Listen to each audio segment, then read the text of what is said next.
और आपने भी ये नहीं कहा कि बड़ा गांव में आप क्यों नहीं घुस सकते, आपने भी नहीं रोका। तो जो नियम बड़ा गांव के लिए है वही नियम कल्याण बिघा के लिए भी है। ये अलग नियम का है, बता रहे हैं। मुझे क्या दीजिए सर, कल्याण बिघा में हम क्यों नहीं जा सकते ये बता दीजिए, और कुछ नहीं। हमको लिख के दे दीजिए। आपकी बात का जवाब एज पर ला सर, ये एसेस करना हमारी ड्यूटी भी है, रिस्पॉन्सिबिलिटी भी है, और ये मेरा पावर भी है। ठीक है कि जो सुरक्षित कार्यक्रम आपने हमें घोषित दिया है, लिख करके भी दिया, जिसकी अनुमति भी प्रशासन ने दी है आपको, कि वो सही तरीके से संपन्न हो, आपका सही रूट जो है वो निर्धारित हो जी, और सुरक्षित जो है सारा कार्यक्रम हो सर। आप तो प्लीज आपके सहयोग के लिए धन्यवाद सर। बस किस कानून के तहत आप हमको कल्याण बिघा जाने के लिए रोक रहे हो, लिख के दे दीजिए। मैं क्या कह रहा हूँ, आप समझ लिख के दे दीजिए, समझ लीजिए, लिख के दीजिएगा ना। आपने फिर वहाँ क्यों लिखा था, फिर जैसे श्रम कल्याण में आपने परमिशन दिया, सभा है वहाँ। हाँ तो सभा है तो आप वही करिए ना। तो क्या है आप पीछे का आप नहीं रोक दीजिएगा,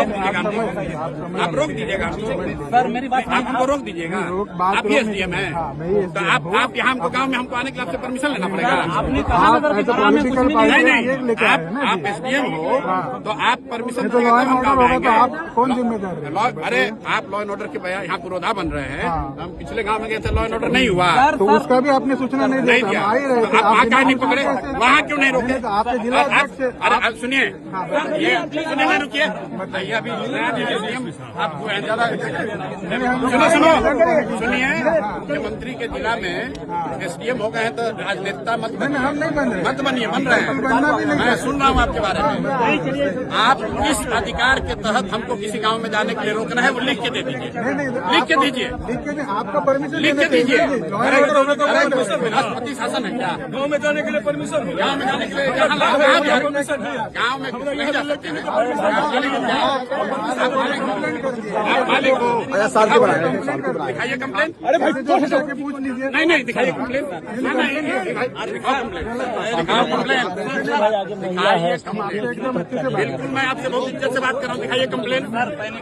नहीं, अगर किसी गाँव वाले ने, देखिए मैं इतने देर से रुकलान से बात कर रहा हूँ, ये सुनो, रुकिए, अफसर होने का रुआब दिखाने का आदत आप लोग को लग गया है, समझे ना। और आपसे कम पढ़े लिखे और अफसर नहीं है हम रोज पूरा बिहार में घूम रहे हैं, आपसे पूछ कर नहीं घूमेंगे। अरे आप अभी आपको इतना नहीं पावर सरकार ने संविधान ने दिया, क्या रोक दीजिएगा? नहीं, बेकार दिमाग मत करो, आप रोक लीजिएगा, आप रोक लीजिएगा। सही बात आप हमको समझाओगे, डीएम साहब से बात करो, प्लीज। अगर आपको उलझना है, नहीं सर, क्यों उलझना चाहते हो आप? इससे बचाना आपका भी काम है।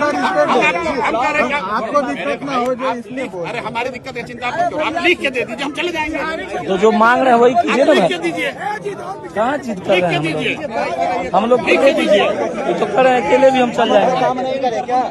नहीं कोई नहीं बात, पीछे हो जाइए, हम आप काम कर रहे हैं, हम छोड़ देंगे, कोई नहीं बात आप दीजिए हमारे, आप लोगों को बुला के धमकी देते हो, धमकी दोगे?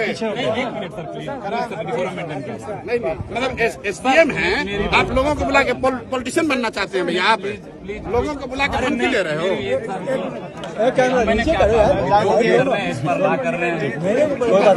लॉ ब्रेक करने वाले लोग नहीं है, अरे मेरे भाई हम लोग लॉ ब्रेक करने वाले लोग नहीं है।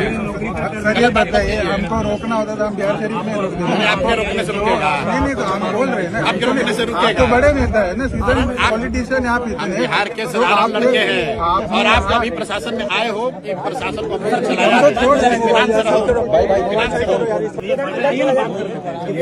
बात कर रही नहीं तो लिख के दे दीजिए, लिख के दीजिए, लिख कर दो, लिख कर दो, आपको 6 महीने बाद हम ही लोग आ रहे हैं, लिख के दो, नौकरी चली जाएगी, कानून बात कर रहे हैं, लिख के दीजिए। तो आप नेता, हम थोड़ी कुछ ना अरे भाई आप लिख के दीजिए, क्यों नहीं जा सकते? भैया किस कानून के तहत रोक रहे हैं?